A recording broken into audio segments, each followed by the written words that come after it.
In 8.7, what we're going to do is we're going to go back to Calculus 1 and we're going to look at numerical integration.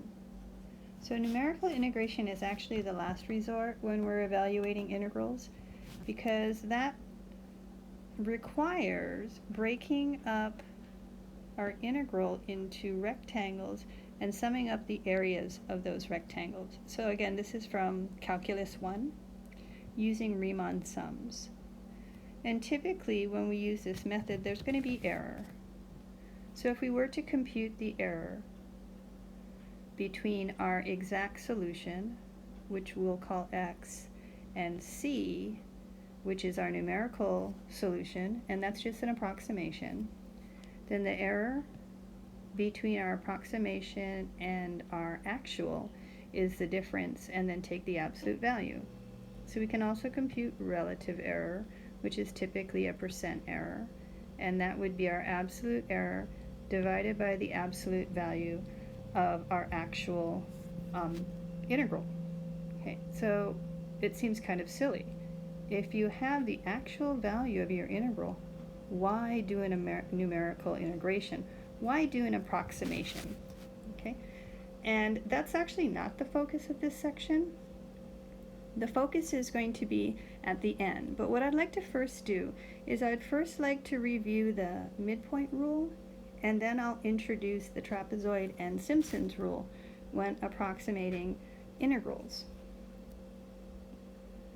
So with the midpoint rule, and we use m for midpoint, when we integrate on some interval ab, and we use n subintervals, we compute the approximation of our integral by adding up the area of rectangles, where the y value is the height and delta x is the base of each rectangle. So we just sum up all the areas of our rectangles. And note, we can also use the summation from our first to our nth partition. And to compute our delta x, which would be the width of all of our rectangles, it's b minus a over n. So let's just go ahead and review this process in example 1. So example 1, we have this integral from 2 to 6. So here a is 2 and our b is 6. I could easily compute this integral, and that's actually not the point for this lecture. The point is, how do you approximate, and then how do you approximate so that you get your results within a certain error. So the first thing I'm going to do is I'm going to compute my delta x. So my delta x is b minus a, right, over n. Our n here is 4. So b minus a over 4 just gives us 1. Since I'm going to start at a, which is 2, and end at b, which is 6, and my delta x is 1, to make my partitions, I just start at 2 and go out delta x 1, and I have my first partition, and then go 1 again, second partition, again 1, and 1. So these are my 4 partitions. Now we're going to be using the midpoint rule, which means I'm going to take the midpoint, which in this is 2.5, and I'm going to sketch some rectangles by looking at the y value, or f of 2.5, as being the height of a rectangle. So all I have to do is draw a horizontal line and then come down, and I have my first rectangle using the midpoint. And then we'll repeat this process. My second rectangle at 3.5 will correspond to this y value of f of 3.5.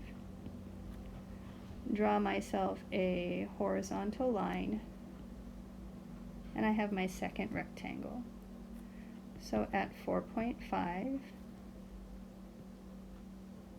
we have our third rectangle, and at 5.5 we'll have our fourth.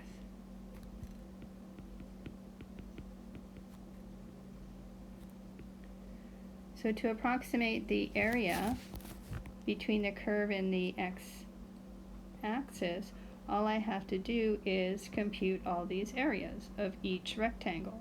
And the area is just base times height. Okay, and then add all those up. So let's pretend like I'm not using a calculator. And we'll go ahead and we're using m for midpoint, and then we have a n is 4. So if we approximate this area using 4 subintervals, it's going to be equal to f of 2.5 times delta x, which in our case is just 1, plus f of 3.5 times our delta x, which is 1, plus f of 4.5 times delta x, and the last one would be f of 5.5 times delta x. So pretending like I'm not using a calculator, which I actually am, I get 14.2. So that's an approximate value, right? That's an approximation. Oops. So how would I find my error? Well, in order to even find the error, you need the actual. And if I compute the actual value of this integral, the actual value is going to be 14.1 with the 3 repeating. So my absolute error is going to be the absolute value of 14.2 minus 14.13, which turns out to be 0.0 with the 6 repeating.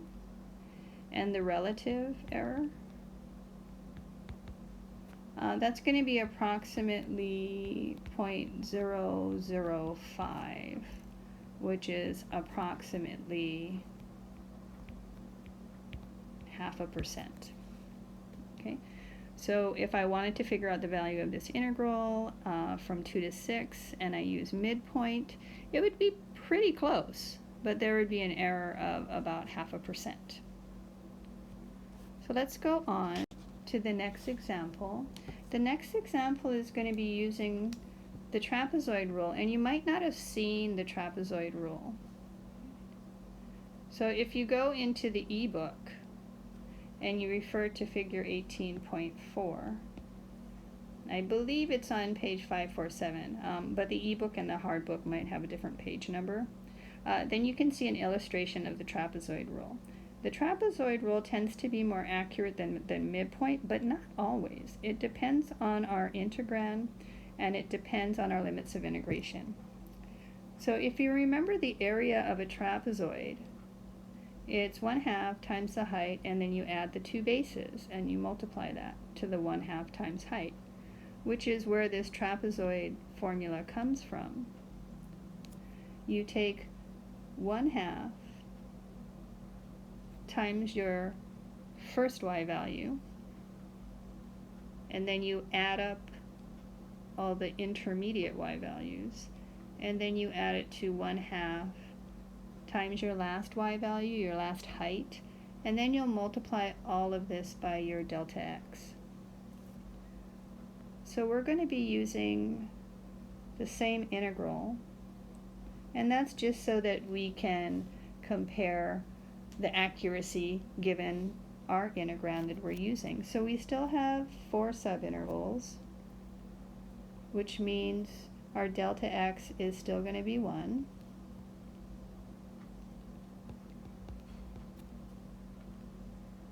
But the trapezoid says what we're going to do is, let's say a is 1 here, and then our delta x is 1. So we have the, erase, a is 2. So we have the same partition that we had before from a to b from 2 to 6. And our delta x here is 1. So with trapezoid, you just take the endpoints of each subinterval, and those would be the bases, the 2 base, if you're using the area of a trapezoid. So this would be f of 2 and f of 3. And then you just draw a line between your f of 2 and f of 3. And we have our trapezoid. So when we compute the area of this trapezoid, the height is actually going to be the delta x. Okay? So here this one is going to be, this is going to be our height. And then the f of 2 and the f of 3, those are our two bases for our trapezoid. And we'll continue on with the remaining. You want to draw the line between the two endpoints of the interval, and you've got your second trapezoid, third trapezoid, and our fourth trapezoid. So it looks like, if I were to add up the area of all four trapezoid, that it would sort of be an underestimation of the actual area. But let's go ahead and do that. Again, I'm assuming that I don't have a calculator. We're going back to the days where there were no calculators, which actually was not that far past. So using the trapezoid rule with 4 subintervals, it's going to be 1/2 times our first y value, which is f of 2, and then we just add up all the y values till we reach the last y value, which is f of 6. So f of 3, f of 4, f of 5, and then plus 1/2 f of 6. So all of this is going to be multiplied by our delta x, which in our case is just, why do I keep doing that? Which is just 1.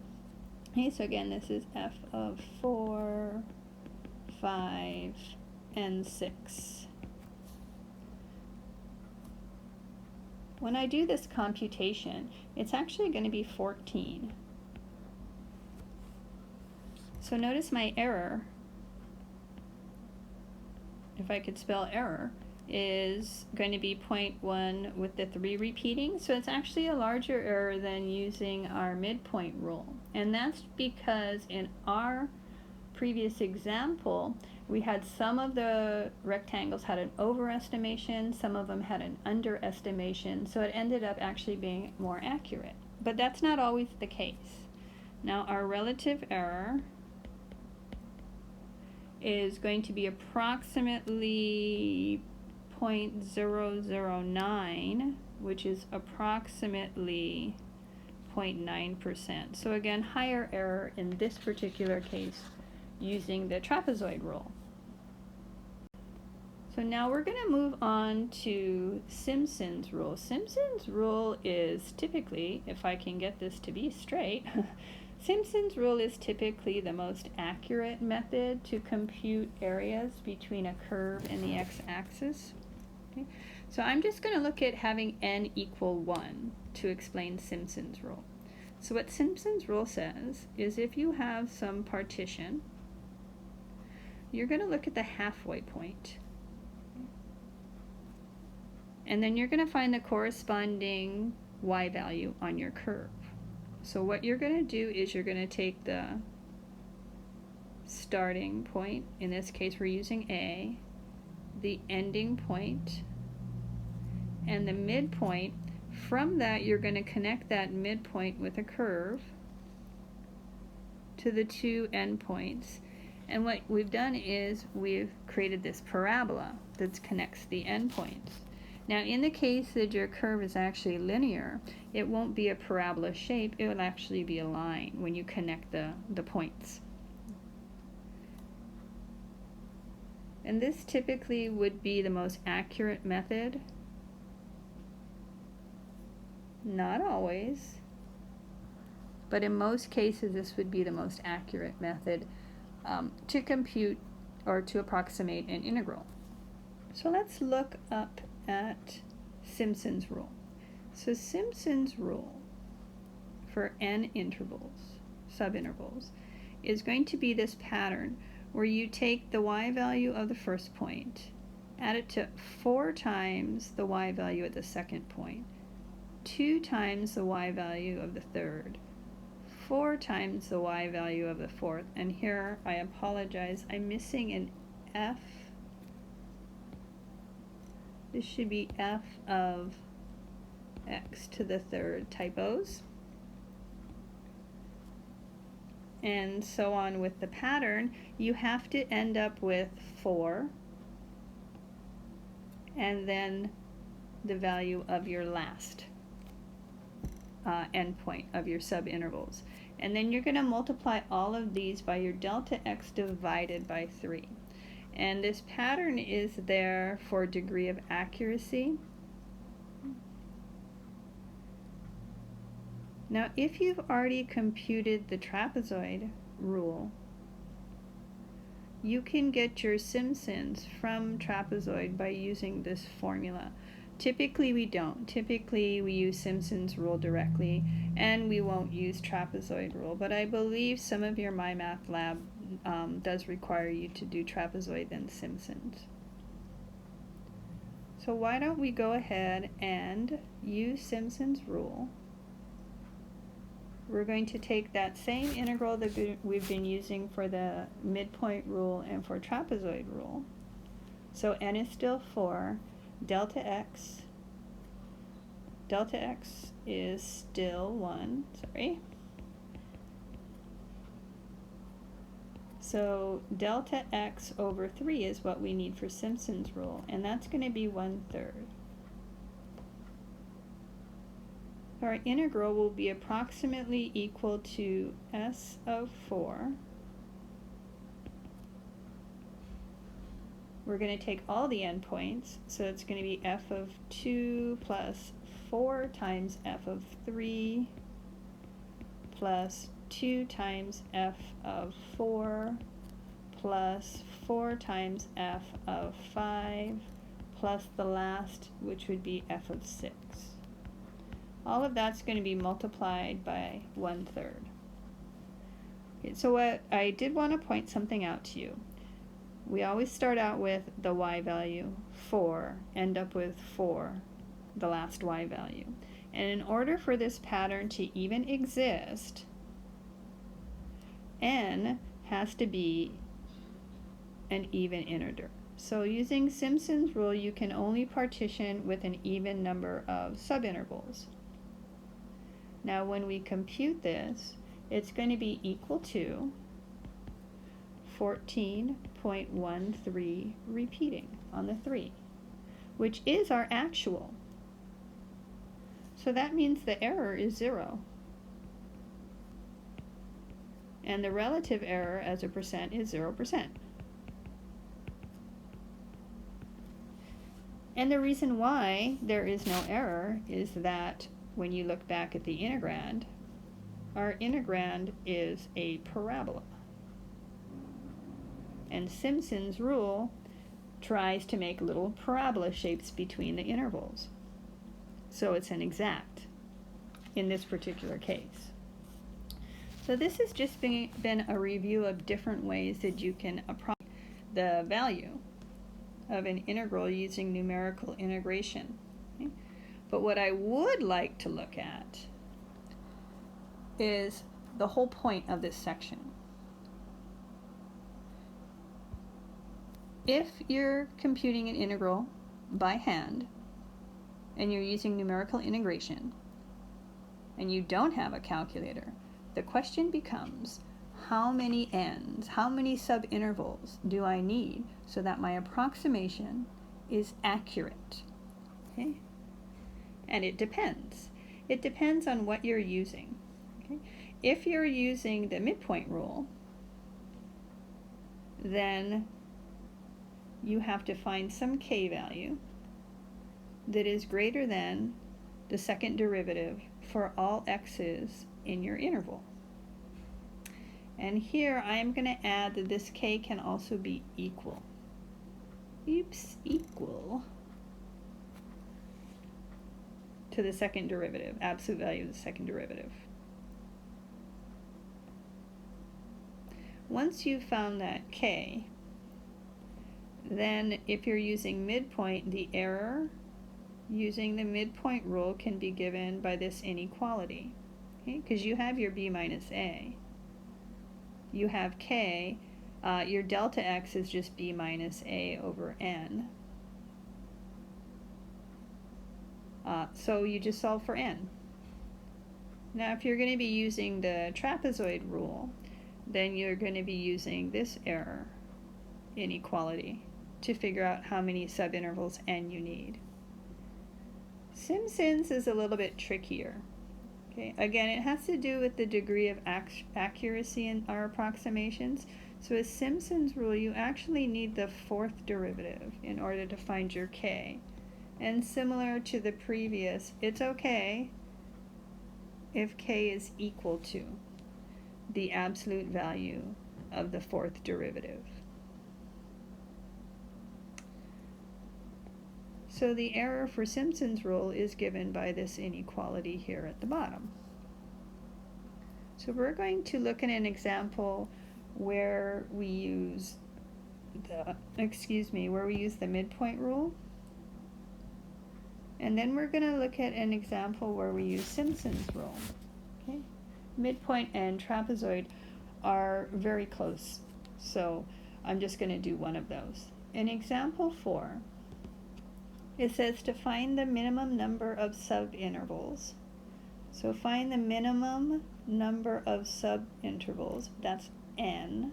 So find n so that we get an error less than 0.001. And again, here we're going to be using the midpoint rule. And I want to make sure that that n is a minimum n. Because if I were to be computing this by hand, I don't want to be computing 100 subintervals. That'd be crazy. So the first thing I'm going to do is I'm going to try to find k. I need to have the second derivative. So first derivative for my function is negative 0.4 x plus 1.2.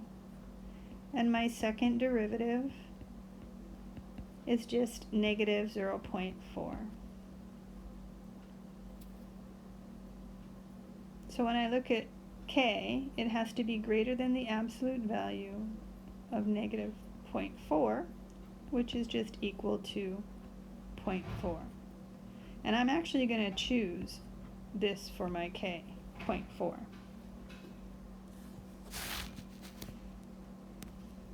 So let's look back at the inequality. It says that the error using midpoint is going to be less than or equal to k times b minus a over 24 times delta x squared. And in our case, this error has to be less than 0.001. So this is the inequality that we're going to solve, and we're going to solve it for n.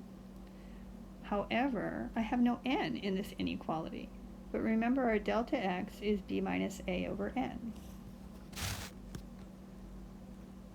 This becomes k is 0.4, b minus a is 4 over 24. Delta x is b minus a, which is 4 over n, which is what we're going to solve for, squared. And that has to be less than 0.001. So let's just play around with some algebra here. This is going to be, well, the 4 into 10, that's 0.4 over 6 times, when I distribute the exponent 2, 16 over n squared, less than, I'm going to write this as a fraction. And then playing around with all this math, I believe this is going to be 16 over 15n squared. Maybe, or did I mix it up and go backwards? I think that's okay. So what I could do is I could cross multiply and do all that fun stuff, but there is a property from algebra that says if you have two fractions with an inequality, you can flip the fractions, and this would be 15n squared over 16. You just have to flip the sign as well, the inequality. I'm pretending like I don't have a calculator, which I actually do. So solving for n squared is going to be greater than 16,000 over 15. Okay, so that will reduce to 3,200 over 3.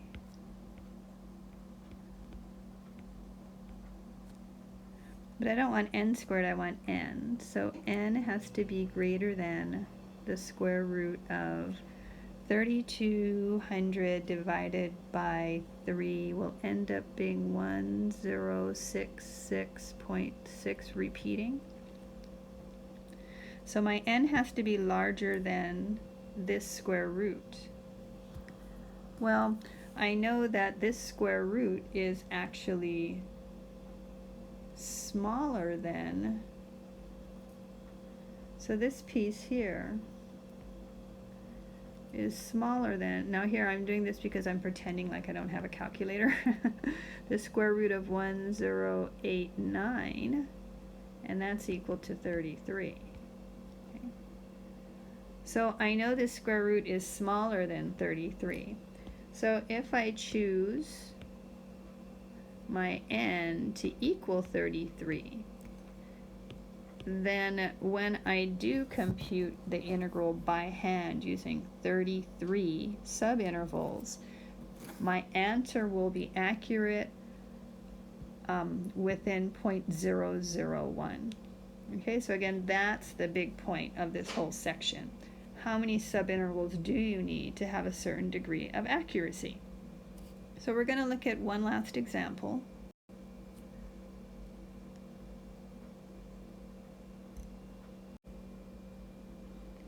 So in example 5, we'll look at computing an integral from 1 to 6, and our integrand is x to the 3/2. We're going to use Simpson's rule. We want to ensure that our error is less than 0.001. So the first thing I'm going to need to do is I'm going to write down that error. So the error using Simpson's rule is going to be less than or equal to the k that we have to find times b minus a over 180 for Simpson's rule times delta x, and here delta x is actually to the 4th power. Okay. So that error in our case needs to be less than 0.001. So as in the previous example, we have to find k in order to find n. With Simpson's rule, to find k, you need the 4th derivative. So the first derivative of our integrand is 3/2 x to the 1/2. Second derivative, 3/4 x to the negative 1/2. Third derivative, getting tired of making little hash marks, is going to be negative 3/8 x to the negative 3/2. And then our 4th derivative is going to be a positive 9/16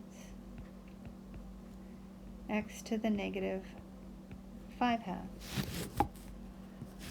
Okay, so when we find our k, we know that whatever k we choose has to be greater than the absolute value of 9/16. And I'm going to write my x to the negative 5/2 as 1 over x to the positive 5/2. Okay. So the problem here is that there's still an x in there.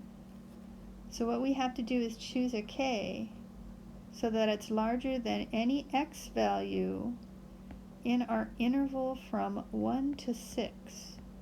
So let's just think about this logically. I'm putting in values 1 through 6 into this fraction, into the denominator of this fraction. So as my x values get larger and larger, this fraction gets smaller and smaller and smaller, which means the largest value that this absolute value can be at is when x is equal to 1. Okay? For any other x value in this interval, this quantity, this whole quantity here, is actually getting smaller.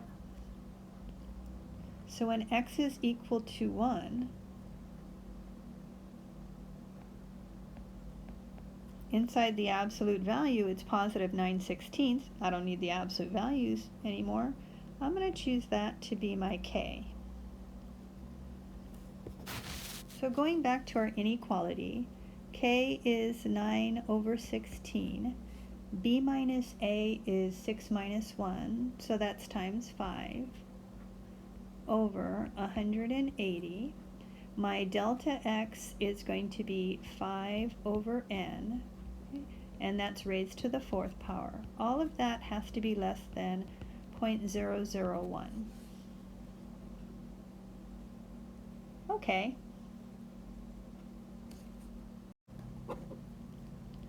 So simplifying this a little bit,